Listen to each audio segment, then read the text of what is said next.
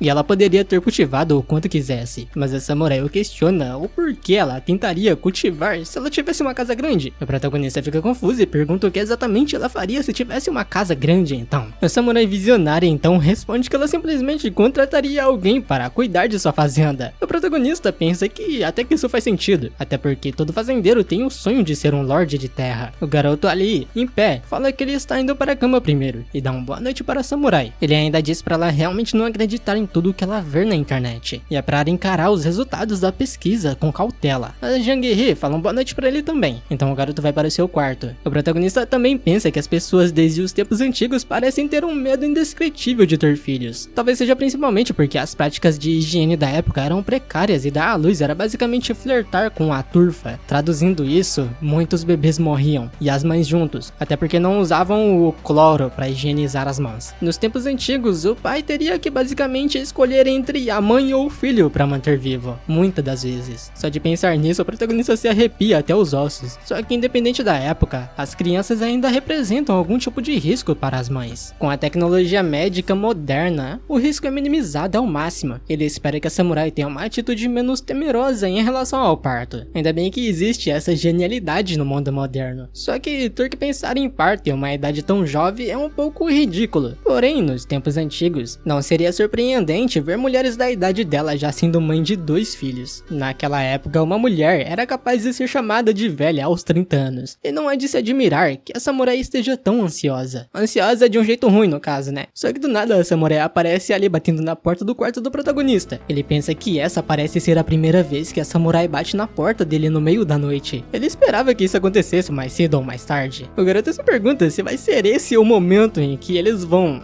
A Jang-hee aparece ali só pra perguntar se o protagonista tem algum outro tipo de tubo desse na mão dela. Até porque o que ela está segurando está vazio. E olha a cara de safado do pilantra. Obviamente a samurai fica assustada e pergunta por que o protagonista está encarando desse jeito. O garoto responde que não é nada e diz que vai procurar por um outro produto pra ela. O protagonista procura outro produto que ela está procurando na internet. E vendo o preço, a samurai pergunta se aquele produto que a tia dela a deu era tão caro assim. Com tia ela se refere à mãe do protagonista. E o garoto já responde que ela deveria chamar a mãe dele de mãe também. E fala que ele já pediu o produto também. Só que a samurai fala que ela vai usar um da marca da Bao, que ela mesma vai comprar com o seu próprio dinheiro. Mas o protagonista responde que a marca da Bao é pra ele usar, e ela deveria usar esse mesmo, que a mãe dele a deu. Mas depois ele fala que se ela quiser comprar, tá tudo bem, só que não é pra ela deixar de usar o produto. Até porque ele deixou as mãos delas muito macias. A samurai diz um ok e vai para o seu quarto. Mas antes disso, ela volta, mandando o protagonista voltar para sua cama, e já fecha a porta do quarto dele. A Jang-hee se lembra de quando estava abraçada com ele no sofá e pensa que ter as mãos do garoto tocando ela realmente foi bem confortável. Houve até um momento em que ela teve a vontade de arrancar a camisa dele, mas a safada já percebe que está pensando coisa errada e diz que ela não pode fazer isso porque ela é uma guerreira. Como que ela poderia fazer uma coisa desse tipo? Mas a cena já muda para outro dia, de manhã, e o protagonista está treinando com a espada. Depois, o protagonista está atendendo uma ligação do Halsey, que está dizendo que descobriu descobriu que ele tem uma habilidade especial, porque o Wang Zi e ele estava brincando no ônibus, que quando ele saísse com os dois, ele sempre esbarraria com alguém para ele prender. Por algum motivo o protagonista fala que esse é apenas o caso de um gato cego pegando um rato morto. Parece que isso é uma expressão chinesa que significa que alguém foi alcançado por acidente. Também é um jogo de palavras com o próprio nome do Halsey, mas o Halsey garante que ele tem a habilidade de verdade. Ele fala que da última vez em um karaokê, ele estava dizendo para o seu colega de trabalho que seria engraçado se ele encontrasse alguém que ele conhece em patrulha, e acabou encontrando um protagonista que acabou brigando com um outro cara. O Halsey fala que as suas palavras valem ouro, então o protagonista diz que da próxima vez que ele estiver sem dinheiro, o Halsey deveria simplesmente pescar uma moeda de ouro de sua própria boca. O prota já mudou o assunto perguntando a Halsey quem eram aqueles caras que eles prenderam na última noite, que crimes eles cometeram. O amigo policial responde que eles eram vigaristas, golpistas, só que no seu pensamento o protagonista fala que ele não acredita de verdade nisso, até porque se fossem meros golpistas, isso não causaria aquela reação no Halsey. Pareciam que eles eram tipo inimigos mortais, mas o Halsey fala que ele também se sente um pouco mal pelas coisas que aconteceu enquanto eles estavam apenas comendo. Ele pergunta ao protagonista quando que ele quer sair para comer de novo. O prota responde que sabe que ele espera poder pegar alguém novamente enquanto eles comem, então pode demorar um pouquinho para ele ter tempo livre de novo. Depois disso, o protagonista desliga a ligação e olha pra Samurai, por algum motivo dizendo a ela que o Halsey tá descarado como sempre. Ele fala que o Halsey disse que suas palavras valem ouro e sua boca é verdadeiramente preciosa, é como se estivesse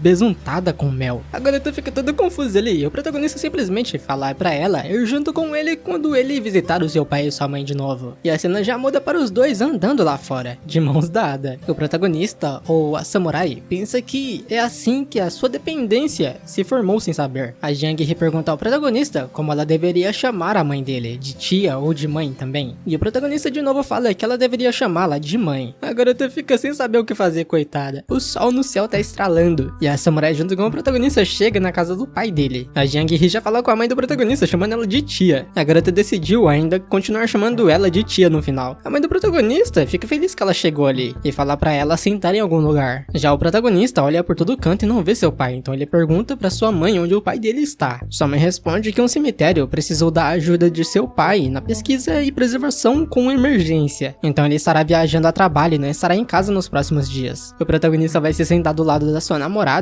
ficando até aliviado que o seu pai não tá ali, mas ele pensa que queria que a Jang chamasse o seu pai de pai também para observar a reação dele. No entanto, no final a Jang ainda não é capaz de fazer isso, mas a garota tá olhando o seu celular triste, pensando que o seu telefone tá sem bateria de novo. Ela pergunta ao protagonista o porquê os celulares atualmente não tem mais aquela bateria removível. Oxe, agora como que ela conhece bateria removível? Ela queria que fosse como as lanternas, onde pode usar uma e depois que ela acabar é só colocar outra. O protagonista até se lembra desses celulares antigos e diz que, na verdade, os telefones costumavam usar baterias removíveis antes de serem alterados para os que são atualmente, mas ela pode usar o telefone dela para pesquisar o motivo disso, se ela quiser saber o motivo, claro. O protagonista pensa também que a Jang vai aprender a como descobrir e resolver problemas por si mesma eventualmente, e ela não pode ter o hábito de ficar perguntando sobre tudo o tempo todo. Dizer a ela, no caso, perguntar se ela não sabe pesquisar no Google, seria praticamente uma maldade, porque palavras como essas são bem dolorosas, mas se ela acabar se acostumando a receber ajuda dele, isso não fará bem ao seu desenvolvimento pessoal. O protagonista empresta o seu próprio telefone para ela pesquisar. O garoto se levanta dizendo que ela pode pesquisar no celular dele o que ela quiser, porque ele vai estar no estúdio procurando alguns livros. A protagonista pensa também que o que ele pode fazer agora é deixar ela fazer tudo por si mesma. Mudando a cena para o quarto, no caso o estúdio do seu pai, ele fica se perguntando o que deveria ler agora para passar o tempo. Até que do nada ele encontra um livro chamado A História da Imperatriz Yu Zetian. Essa mulher foi a única imperatriz feminina na China e é amplamente considerada um dos maiores governantes da história chinesa. A sua mãe o grita dizendo que chegou a hora de comer e o protagonista fala que está indo. O garoto vai para o lado da Jang se sentando na mesa. A Samurai devolve o celular do protagonista. O garoto liga a tela e percebe que tá diferente. Ele percebe que ela até mesmo trocou o wallpaper dele. Ele pensa que ela foi bem rápida pra aprender até isso. Mas sua mãe aparece de novo perguntando que travessuras o protagonista estava fazendo no estúdio, no escritório do pai dele agora há pouco. O protagonista pergunta a ela o que ela quer dizer com travessuras e responde que ele estava apenas pesquisando história e tentando entender a herança de seu povo. Isso enquanto mostra o celular pra sua mãe, que não acredita nele e pergunta como assim, você de todas as pessoas interessado em história? Já o protagonista pergunta de novo o que ela quer dizer com isso e diz que amar antiguidades está no sangue dessa poderosa família, que é a dele. Ele fala pra sua mãe olhar pra história de um tal de Xu Xian, que gostou de um espírito de 1000 anos, além do seu pai, que gosta de cemitérios de 1000 anos. Já ele,